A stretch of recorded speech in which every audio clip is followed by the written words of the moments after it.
Hello and welcome back to my YouTube channel. Hope you all doing well. तो आज हम discuss करेंगे हिमाचल के कुछ क्वेश्चंस। ये क्वेश्चंस आप सभी को पता है कि आपके प्रीवियस एग्जाम्स में पूछे गए हैं और संभावना है कि आपके आने वाले एग्जाम्स में पूछे जा सकते हैं। इससे पहले हम पार्ट 42 यानी कि 42 वीडियोज़ ऑलरेडी डिस्कस कर चुके हैं, जिनमें हमने सिर्फ और सिर्फ हिमाचल के क्वेश्चंस को डिस्कस करके रखा हुआ है। तो अगर आपने वो वाली वीडियोज़ अभी तक नहीं देखी है तो इस वीडियो के डिस्क्रिप्शन में जाएँ, वहाँ पर हिमाचल क्वेश्चंस करके लिंक दिया गया होगा। उस लिंक पर क्लिक करके आप उन वीडियोस को देख सकते हैं। बाकी आज हम पार्ट नंबर 43 को डिस्कस करेंगे और इन क्वेश्चंस को हम बिल्कुल डिटेल में डिस्कस करेंगे। बाकी अभी तक अगर आपने हमारे चैनल को सब्सक्राइब नहीं किया है तो चैनल को सब्सक्राइब कर दें, साथ में बेल आइकन को जरूर प्रेस करें, साथ में इस वीडियो को लाइक जरूर कर दें। सो क्वेश्चन नंबर 139 की अगर बात करें, the old name of Nalagarh was, तो नालागढ़ का पुराना नाम क्या था? आप सभी को पता है, बिल्कुल बेसिक सा क्वेश्चन है। नालागढ़ का पुराना नाम था हिंडूर। ऑप्शन यहाँ पर ए बिल्कुल करेक्ट हो जाएगा। अब कुछ और भी एरिया हैं, जैसे कि उनके पुराने नाम आपसे पूछे जाते हैं, ओल्ड नेम आपसे पूछे जाते हैं। तो इनमें एक तो आ जाता है सुंदरनगर। सुंदरनगर का पुराना नाम क्या था? तो वो था बनेड़। जुब्बल का पुराना नाम क्या था? तो वो था देवरा। बैजनाथ का पुराना नाम क्या था? तो वो था कीरग्राम। उसके बाद सराहां का पुराना नाम क्या था? तो वो था शोणितपुर। उसके बाद आपसे पूछा जाता है नूरपुर।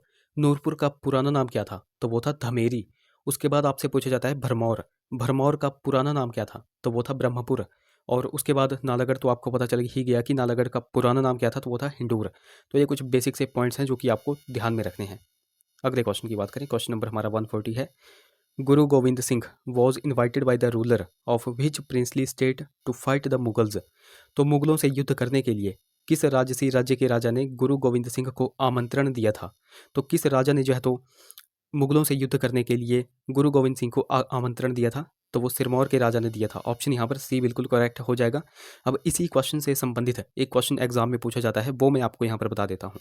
तो सबसे बेसिक सा क्वेश्चन है कि ये जो गुरु गोविंद सिंह थे, इन्होंने किस राजा के शासनकाल में सिरमौर की यात्रा की हुई थी? तो ये आपको ध्यान में रखना है। गुरु गोविंद सिंह ने मेदिनी प्रकाश के शासनकाल में कहाँ की यात्रा की हुई थी? तो वह सिरमौर की यात्रा की हुई थी।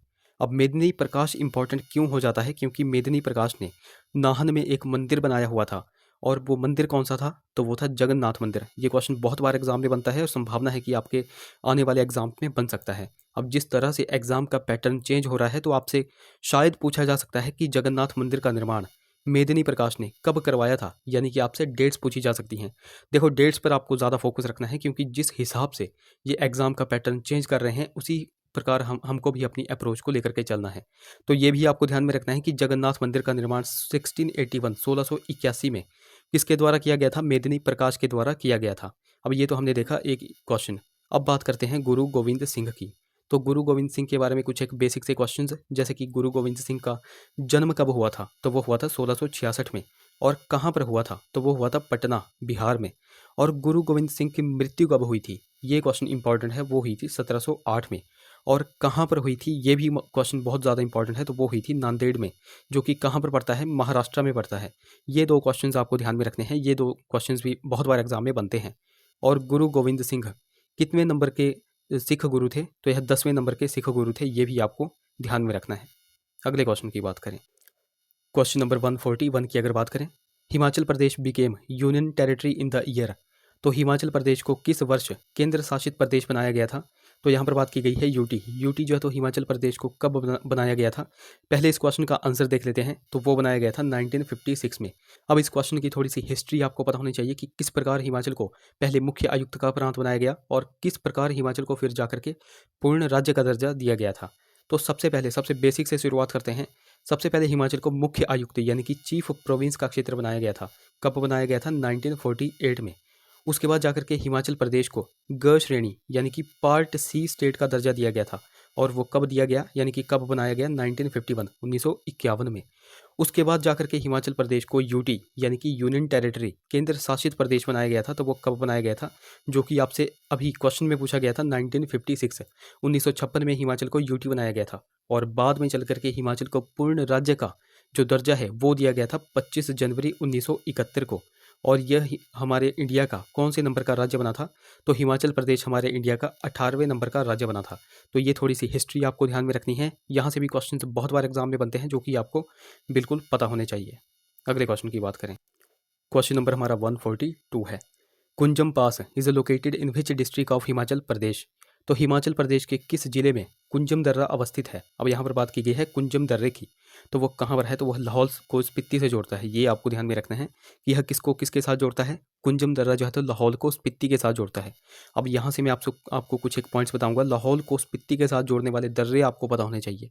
इनमें 3 दर्रे मोस्ट इंपॉर्टेंट है जो कि आपको ध्यान में रखने हैं। एक तो यही हो गया कुंजम दर्रा, ये आपको ध्यान में रखना है कि कुंजम दर्रा जो है तो लाहौल को स्पीति के साथ जोड़ता है। एक आपको ध्यान में रखना है बारालाचा दर्रा, बारालाचा दर्रा भी लाहौल को स्पीति के साथ जोड़ता है। और एक आपको ध्यान में रखना है शिपकीला दर्रा, ये भी लाहौल को स्पीति के साथ जोड़ता है।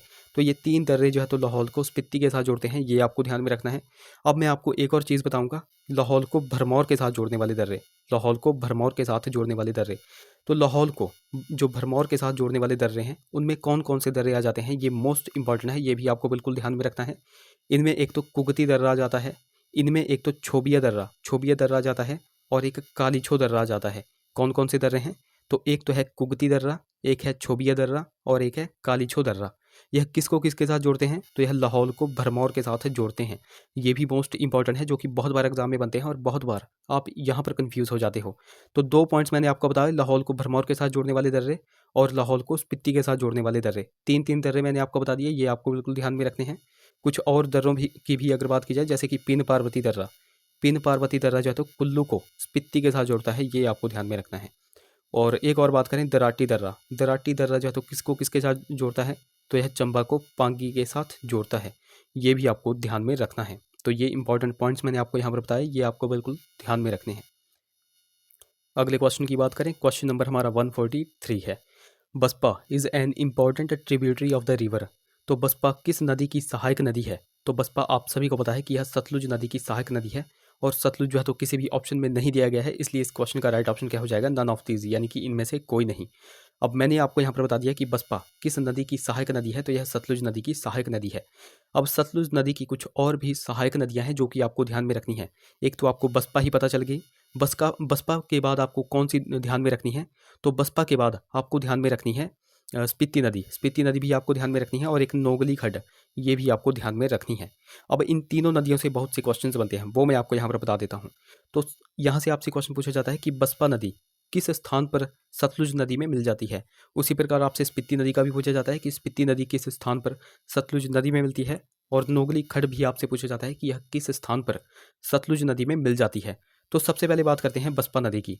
तो बसपा नदी कहाँ पर जो है तो सतलुज नदी में मिल जाती है? तो यह कल्पा नामक जगह पर, जो कि कहाँ पर है? किन्नौर में, वहाँ पर यह सतलुज नदी में मिल जाती है। अब बात करते हैं स्पीति नदी की। तो स्पीति नदी कहाँ पर सतलुज नदी में मिलती है? तो यह जो किन्नौर में नामगिया नामक स्थान है, वहाँ पर यह सतलुज नदी में मिल जाती है, ये भी आपको ध्यान में रखना है। और नोगली खड्ड की अगर बात करें तो यह शिमला के जो रामपुर बुशहर है, रामपुर बुशहर में यह किस नदी के साथ मिलती है? तो यह सतलुज नदी में मिल जाती है। तो ये तीनों इंपॉर्टेंट क्वेश्चंस हैं जो कि आने वाले एग्जाम में पूछे जा सकते हैं। ये मैंने आपको बता दिया है कि जिस प्रकार जो है तो एग्ज़ाम पैटर्न चेंज हो रहा है, उसी प्रकार हमको भी अपनी थोड़ी सी अप्रोच बढ़ानी चाहिए। तो उसी प्रकार के क्वेश्चंस मैं आपको करवा रहा हूँ। आई होप ये आपको समझ में आ रहे होंगे। अब बात करते हैं सतलुज नदी की। तो यहाँ पर भी कुछ एक क्वेश्चंस बनते हैं, जैसे कि सतलुज नदी का वैदिक नाम क्या है? तो वह है शतुद्री। और सतलुज नदी का संस्कृत नाम क्या है? तो वह है शतुद्र। सतलुज नदी की टोटल लेंथ कितनी है? तो वह है 1448 किलोमीटर, ये आपको ध्यान में रखनी है। और थोड़े दिन पहले वाली वीडियो में ही मैंने आपको बताया हुआ था कि एक क्वेश्चन हमीरपुर बोर्ड के एग्जाम में पूछा गया था कि सतलुज नदी हिमाचल प्रदेश में कितना बहती है, यानी कि सतलुज नदी की टोटल लेंथ हिमाचल में कितनी है? तो हिमाचल में है 320 किलोमीटर। ये क्वेश्चन एग्जैक्ट हमीरपुर बोर्ड के एग्जाम में पूछा गया था। टोटल लेंथ भी मैंने आपको बता दिया, और हिमाचल में यह कितना बहती है ये भी मैंने आपको बता दिया, ये आपको ध्यान में रख। सो क्वेश्चन नंबर 144 की अगर बात करें, Kais wildlife sanctuary is located in which district of Himachal Pradesh. तो हिमाचल प्रदेश के किस जिले में काइस वन्यजीव अभ्यारण्य स्थित है? तो वो कहाँ पर है? तो वह है कुल्लू जिले में। ऑप्शन सी यहाँ पर करेक्ट हो जाएगा। अब कुल्लू जिले में कुछ और भी वाइल्ड लाइफ सेंचुरीज हैं जो कि आपको ध्यान में रखनी है। तो उनमें एक तो आपको ध्यान में रखनी है काइस वाइल्ड लाइफ सेंचुरी, ये कहाँ पर है? ये आपको पता चल गया, कुल्लू जिले में है। उसके बाद आपको ध्यान में रखनी है कंवर वाइल्ड लाइफ सेंचुरी, ये भी कहाँ पर है? कुल्लू जिले में। उसके बाद आपको खोखन वाइल्ड लाइफ सेंचुरी भी पता होनी चाहिए, ये कहाँ पर है? तो ये भी कुल्लू जिले में है। मनाली वाइल्ड लाइफ सेंचुरी भी कहाँ पर है? तो वो भी कुल्लू जिले में है। तीर्थन वाइल्ड लाइफ सेंचुरी कहाँ पर है? तो ये भी कुल्लू जिले में है। तो ये कुछ इंपॉर्टेंट वाइल्ड लाइफ सेंचुरीज मैंने आपको कुल्लू जिले की बता दी, ये आपको ध्यान में रखनी है। अच्छा, मोस्ट इंपॉर्टेंट क्वेश्चन, ये जो वाइल्ड लाइफ सेंचुरीज हैं इनमें एक तो आपको सबसे बड़ी और एक सबसे छोटी पता होना चाहिए। सबसे बड़ी और सबसे छोटी की आपको स्थापना वर्ष भी पता होने चाहिए कि कब इनकी स्थापना की गई थी। आने वाले एग्जाम्स में संभावना है कि इस प्रकार के क्वेश्चंस आपके एग्जाम में बन सकते हैं। तो सबसे पहले बात करते हैं सबसे बड़ी वाइल्ड लाइफ सेंचुरी कौन सी है हिमाचल प्रदेश की, तो वो हो जाएगी किब्बर, जो कि कहाँ पर है, लाहौल स्पीति में है। और किब्बर की स्थापना कब की गई थी? किब्बर वाइल्ड लाइफ सेंचुरी की स्थापना 1992 में की गई थी। ये आपको पता चल गया।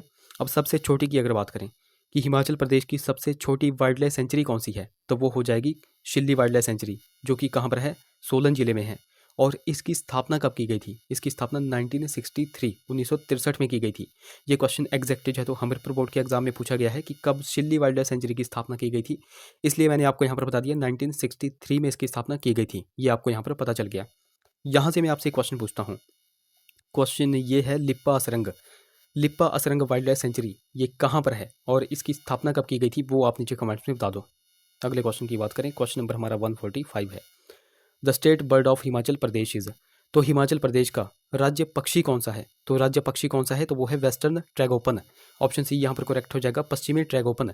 और इसी को जजुराना भी कहा जाता है, तो ये भी आपको ध्यान में रखना है। अब ये तो हमने देखा स्टेट बर्ड।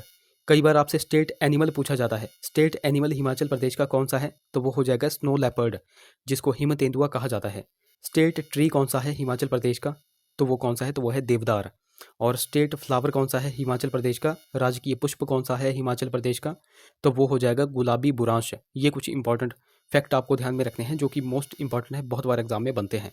बाकी अभी तक अगर आपने हमको टेलीग्राम और इंस्टाग्राम पे फॉलो नहीं किया है, तो वहाँ पर जाकर फॉलो कर ले, लिंक आपको डिस्क्रिप्शन में मिल जाएगा। बाकी देखो लिंक कई बार चलता नहीं है, तो आपको सिंपली टेलीग्राम पे जाना है और @लेट्स प्रिपेयर टू सर्च करना है, आपको हमारा चैनल मिल जाएगा। उसी प्रकार आपको इंस्टाग्राम पे जाकर के लेट्स प्रिपेयर टुगेदर सर्च करना है। अगर कोई क्वेरी होगी तो आप मुझे इंस्टा पे मैसेज कर सकते हैं। अगले क्वेश्चन की बात करें, क्वेश्चन नंबर हमारा 146 है।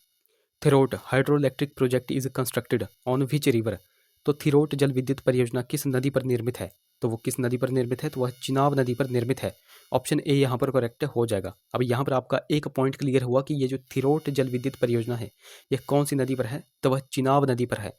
अब एक और क्वेश्चन आपको ध्यान में रखना है कि यह किस जिले में है और कितने मेगावाट की है टोटल कैपेसिटी है। तो एक तो आपको ध्यान में रखना है कि यह लाहौल स्पीति जिले में है और 4.5 मेगावाट की इसकी टोटल कैपेसिटी है, 4.5 मेगावाट की इसकी टोटल कैपेसिटी है। अब कुछ और भी जल विद्युत परियोजनाएं और कुछ एक सौर परियोजनाएं हैं, वो मैं आपको यहाँ पर बता देता हूँ। तो सबसे पहले आपको ध्यान में रखना है बैराडोल यह एक सोलर यानी कि सौर परियोजना है, ये आपको ध्यान में रखना है। और ये कहाँ पर है, तो यह बिलासपुर जिले में है। Himachal Pradesh power corporation limited इसको एग्जीक्यूट करने वाली एजेंसी है, ये भी आपको ध्यान में रखने हैं। और इसकी टोटल कैपेसिटी कितनी है, तो वो है 5 मेगावाट। ये आपको यहाँ पर पता चल गया। कुछ और भी अगर बात करें, जैसे कि धौला सिद्धा, ये कहाँ पर है, तो ये हमीरपुर जिले में है, ये आपको पता है। और इसकी टोटल कैपेसिटी कितनी है, तो 66 मेगावाट की इसकी टोटल कैपेसिटी है। सतलुज जल विद्युत निगम लिमिटेड इसको एग्जीक्यूट करने वाली एजेंसी है। और ये जो धौला सिद्धा परियोजना है यह किस नदी पर है, तो यह ब्यास नदी पर है, ये भी आपको ध्यान में रखना है। कुछ और की भी अगर बात की जाए, जो कि मोस्ट इंपॉर्टेंट है, ये क्वेश्चन जो है तो एग्जाम में बन चुका है। हिब्रा जल विद्युत परियोजना ये कहाँ पर है और कितने मेगावाट की है, ये आपको ध्यान में रखना है। तो ये कहाँ पर है, तो यह चंबा जिले में है। और इसकी टोटल कैपेसिटी कितनी है, तो वो है 260 मेगावाट। ये इंपॉर्टेंट क्वेश्चन जो कि आने वाले एग्जाम्स में संभावना है कि बन सकते हैं, और प्रीवियस एग्जाम में तो यह बने ही हुए हैं, ये आपको ध्यान में रखना है। अच्छा, यहाँ से भी मैं आपसे एक क्वेश्चन पूछता हूँ। क्वेश्चन ये है नाथप्पा झाकड़ी के बारे में आपको जितनी भी नॉलेज है वो आप नीचे कमेंट्स में बताओ। जिसको जितनी भी नॉलेज है वो नीचे कमेंट्स में बता दो। अगले क्वेश्चन की बात करें, क्वेश्चन नंबर हमारा 147 है। The longest national highway of Himachal Pradesh is, तो हिमाचल प्रदेश का सबसे लंबा राष्ट्रीय राजमार्ग कौन सा है। अब देखो ये थोड़ा सा ओल्ड क्वेश्चन पेपर है, तो इसके बारे में मुझे ज़्यादा नॉलेज नहीं है। अगर आपको नॉलेज है कि हमारे हिमाचल प्रदेश का लॉन्गेस्ट नेशनल हाईवे प्रेजेंट में कौन सा है, तो आप नीचे कमेंट्स में बता सकते हैं। बाकी उस हिसाब से उस टाइम से अगर देखा जाए, तो उस टाइम इस क्वेश्चन का राइट ऑप्शन क्या था, ऑप्शन डी यहाँ पर करेक्ट था, NH5 यानी कि नेशनल हाईवे 5। अब यहाँ पर भी मैं आपको बता दूँ नेशनल हाईवे 5 के बारे में कि यह पंजाब के फिरोजपुर से शिपकिला तक जाता है। टोटल इसकी लेंथ कितनी है, तो वह है 660 किलोमीटर अप्रॉक्स। ये आपको यहाँ पर ध्यान में रखना है। अब यहाँ पर हम बात कर लेते हैं, अब जैसे यहाँ पर हिमाचल प्रदेश की स्पेसिफिक रूप से बात की गई थी, तो यहाँ पर मैं आपको बताऊँ लॉन्गेस्ट नेशनल हाईवे इंडिया का कौन सा है। तो लॉन्गेस्ट नेशनल हाईवे इंडिया का है NH44 यानी कि नेशनल हाईवे 44। और ये कहाँ से कहाँ तक है, तो यह श्रीनगर से कन्याकुमारी तक जाता है, ये आपको ध्यान में रखना है। ओके, अगले क्वेश्चन की बात करें, क्वेश्चन नंबर हमारा 148 है। Bahadurpur fort is located in which district of Himachal Pradesh, तो हिमाचल प्रदेश के किस जिले में बहादुरपुर किला है। तो बहादुरपुर किला कहाँ पर है? तो वो है बिलासपुर जिले में। ऑप्शन यहाँ पर डी करेक्ट हो जाएगा। अब बिलासपुर जिले में कुछ और भी फोर्ट यानी कि किले हैं जो कि आपको ध्यान में रखते हैं, मोस्ट इंपॉर्टेंट है, बहुत बार एग्जाम में बनते हैं। उन्हीं में एक है छातीपुर किला। छातीपुर किला कहाँ पर है? तो वो है बिलासपुर में। और छातीपुर किला किसके द्वारा बनाया गया था? तो यह संसार चंद जो कि कांगड़ा का एक राजा था, उसके द्वारा यह बनाया गया था। ये भी आपको ध्यान में रखना है। एक क्वेश्चन एग्जाम में पूछा जाता है, अगर आप एसआई वगैरह एग्जाम की तैयारी कर रहे हैं तो उनमें एक क्वेश्चन पूछा जा सकता है कि ये जो छातीपुर किला है यह बिलासपुर जिले की कौन सी धार में स्थित है? आप सभी को पता है कि बिलासपुर में 7 धारें हैं, इसलिए बिलासपुर को सतधार भी कहा जाता है। तो ये जो छातीपुर किला है, इन 7 धारों में से कौन सी धार में है वो आपको बताना है। तो छातीपुर किला कहाँ पर है? तो वह है झांझियार धार में। ये मैं ही आपको बता देता हूँ ये कहाँ पर है। तो यह है झांझियार धार में। इस तरह के क्वेश्चंस भी आपको ध्यान में रखते हैं। इस तरह के क्वेश्चंस आपके आने वाले एग्जाम्स में बन सकते हैं। कुछ और किलों की भी अगर बात की जाए जो कि बिलासपुर में है, उनमें एक तो आ जाता है बछरेटू किला, ये भी आपको ध्यान में रखना है। तियूण किला हो गया, सरियूं किला हो गया, कोट कहलूर किला हो गया। ये सारे के सारे किले कहाँ पर हैं? तो वो हैं बिलासपुर जिले में। ये आपको ध्यान में रखना है। अच्छा, एक मोस्ट इंपॉर्टेंट मैं आपको बता दूं, सपनी किला ये कहाँ पर है? इसमें बहुत से स्टूडेंट्स कन्फ्यूज़ हो जाते हैं। तो ये है किन्नौर जिले के सांगला में। ये आपको ध्यान में रखना है। ये क्वेश्चन एग्जाम में बन चुका है, ये भी मैंने आपको यहाँ पर बता दिया। अगले क्वेश्चन की बात करें। बाकी वीडियोज़ अगर आपको हेल्पफुल लगती हैं तो ज़रूर से वीडियोज़ को लाइक कर दिया करें और अपने भाई बहनों के साथ ज़रूर से हमारी वीडियोज़ को शेयर किया करें। क्वेश्चन नंबर 149 की अगर बात करें, Harirai temple is located in which district of Himachal Pradesh? तो हिमाचल प्रदेश के किस जिले में हरिराय मंदिर अवस्थित है? तो वो कहाँ पर है? तो वह है चंबा जिले में। ऑप्शन डी यहाँ पर करेक्ट हो जाएगा। हमीरपुर के कुछ एक मंदिर मैं आपको यहाँ पर बता दूँ। हमीरपुर में एक तो है नर्वदेश्वर मंदिर, बाबा बालकनाथ मंदिर, शनिदेव मंदिर, झनियारी माता मंदिर, राधा कृष्ण मंदिर। ये सारे के सारे मंदिर कहाँ पर हैं? तो वो कहाँ पर हैं? हमीरपुर जिले में। हमीरपुर के सुजानपुर में ही एक और मंदिर है जिसका नाम है चामुंडा मंदिर, वो भी आपको ध्यान में रखना है। अब कुछ जो पैगोडा स्टाइल में बने मंदिर हैं वो मैं आपको यहाँ पर बता दूं। तो पैगोडा स्टाइल में कौन कौन से मंदिर बने हुए हैं, उनमें एक तो आपको ध्यान में रखना है हिडिंबा देवी का मंदिर जो कि कहाँ पर है? कुल्लू के मनाली में है। एक आपको ध्यान में रखना है पराशर मंदिर, ये कहाँ पर है? तो यह मंडी जिले में है। और एक आपको ध्यान में रखना है मनु मंदिर, ये कहाँ पर है? तो ये भी कुल्लू जिले में है। ये 3 मंदिर मैंने आपको पैगोडा स्टाइल वाले बता दिए, ये आपको ध्यान में रखने हैं। आगे चलकर हम पेंट स्टाइल के भी देखेंगे, बाकी यहाँ पर थोड़ा आपको ज़्यादा बर्डन नहीं देंगे। पहले तो आपको यही नोट रखना है पैगोडा स्टाइल में कौन कौन से मंदिर हैं। तो इनमें एक तो हिडिंबा मंदिर आ गया, पराशर मंदिर आ गया और मनु मंदिर आ गया। यही आपको अभी ध्यान में रखने हैं। अगले क्वेश्चन की बात करें, क्वेश्चन नंबर हमारा 150 है। Dandaras dance is performed by which tribes of Himachal Pradesh? तो हिमाचल प्रदेश की किस जनजाति द्वारा डंडारस नृत्य किया जाता है? तो ये किया जाता है गद्दियों के द्वारा। ऑप्शन डी यहाँ पर करेक्ट हो जाएगा। और सर्वाधिक गद्दी हिमाचल प्रदेश में कहाँ पर पाए जाते हैं, किस जिले में पाए जाते हैं? तो वो पाए जाते हैं चंबा जिले में। अब चंबा जिले में पाए जाते हैं तो चंबा जिले के स्पेसिफिक रूप से हम लोक नृत्य यहाँ पर देखेंगे कि चंबा जिले में कौन कौन से लोक नृत्य किए जाते हैं। तो मैं वही आपको बताऊंगा जो कि अभी तक जितने भी एग्जाम्स हुए हैं उनमें पूछे गए हैं। तो उनमें एक तो पूछा जा गया है घुरई लोक नृत्य, ये कहाँ पर मनाया जाता है? चंबा जिले में। किकली लोक नृत्य भी बहुत बार एग्जाम में बनता है, ये कहाँ पर मनाया जाता है? चंबा जिले में। सेन हो गया, सेन नृत्य हो गया, पंगवाल नृत्य हो गए, ये सारे के सारे कहाँ पर मनाए जाते हैं? तो ये मनाए जाते हैं चंबा जिले में। कुछ और की भी अगर बात की जाए, मोस्ट इंपॉर्टेंट मैं आपको बताने जा रहा हूँ जो कि आपको ध्यान में रखने हैं। उनमें एक तो आ जाता है ढेपक लोक नृत्य, उसके बाद आ जाता है झांझर लोक नृत्य, कुंजू चंचलो, मोस्ट इंपॉर्टेंट कुंजू चंचलो लोक नृत्य कहाँ का है? तो वो है चंबा जिले का। नुवाला भी आपको ध्यान में रखना है, नुवाला लोक नृत्य कहाँ का है? तो ये भी चंबा जिले का है। सिकरी, मोस्ट इंपॉर्टेंट सिकरी, ये भी कहाँ का है? तो ये भी चंबा जिले का है। तो जितने भी अभी तक एग्जाम में पूछे गए हैं वो सारे के सारे मैंने आपको लोक नृत्य चंबा के बता दिए, ये आपको ध्यान में रखने हैं। अच्छा, यहाँ पर मेरे माइंड में एक क्वेश्चन बन रहा है। क्वेश्चन ये है कि हिमाचल का फर्स्ट म्यूजिक स्टूडियो कौन सा था? तो हिमाचल का फर्स्ट म्यूजिक स्टूडियो आप नीचे कमेंट्स में बताओगे। अच्छा चलो मैं ही यहाँ पर आपको बता दूँ, हिमाचल का फर्स्ट म्यूजिक स्टूडियो कहाँ पर था, क्या उसका नाम था और कब उसकी स्थापना की गई थी, ये सारे के सारे क्वेश्चंस आपको पता होने चाहिए। तो हिमाचल का फर्स्ट म्यूजिक स्टूडियो वो था साउंड ऑफ माउंटेन्स, और साउंड ऑफ माउंटेन्स था जो कि कहाँ पर स्थापित किया गया था? मंडी जिले में स्थापित किया गया था, ये भी आपको ध्यान में रखना है। और स्थापना इसकी कब की गई थी? 1986 में इसकी स्थापना की गई थी। डेट्स पर आपको ज़्यादा फोकस रखना है, आने वाले एग्जाम्स में डेट्स पर ही ज़्यादा फोकस किया जाएगा। 1986। तो ये इंपॉर्टेंट क्वेश्चन हमने यहाँ पर देखे। आई होप वो वीडियो आपको इन्फॉर्मेटिव लगी होगी। अगर वीडियो अच्छी लगी है तो जरूर से वीडियोज़ को लाइक करें, शेयर करें, चैनल को सब्सक्राइब करें, साथ में हमें टेलीग्राम और इंस्टाग्राम पर फॉलो करना बिल्कुल ही ना भूलें। तो चलिए मिलते हैं अगली वीडियो में। Till then take care.